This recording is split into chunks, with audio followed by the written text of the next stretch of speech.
ఇప్పుడు నవ్వుతూ ఉన్న ఈ గొల్లభామ కొద్ది రోజుల తర్వాత ఏ పరిస్థితికి వస్తుందో తెలుసా? వేసవికాలం. గొల్లభామ రోజంతా పాటలు పాడుతూ డాన్స్ చేస్తూ కాలం గడుపుతోంది. అదే సమయంలో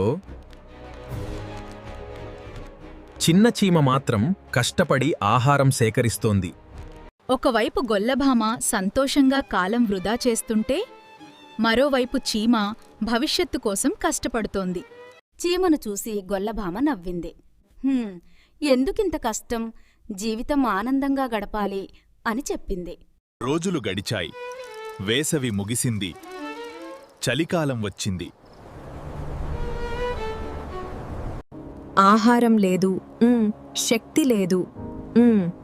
అప్పుడు గొల్లభామ తన తప్పు అర్థం చేసుకుంది. చివరికి గొల్లభామ చీమ ఇంటి తలుపు తట్టింది. దయచేసి నాకు కొంచెం ఆహారమివ్వు అని వేడుకుంది. చీమ అడిగింది, నువ్వు వేసవిలో ఏం చేశావు? గొల్లభామ తలదించుకుంది. దాని పశ్చాత్తాపం చూసి చీమ దయతో ఆహారం ఇచ్చింది. ఆ రోజునుంచి గొల్లభామ మారిపోయింది. ఇప్పుడది కూడా కష్టపడి పనిచేస్తోంది.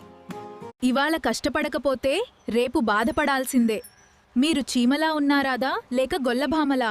కామెంట్ చేయండి.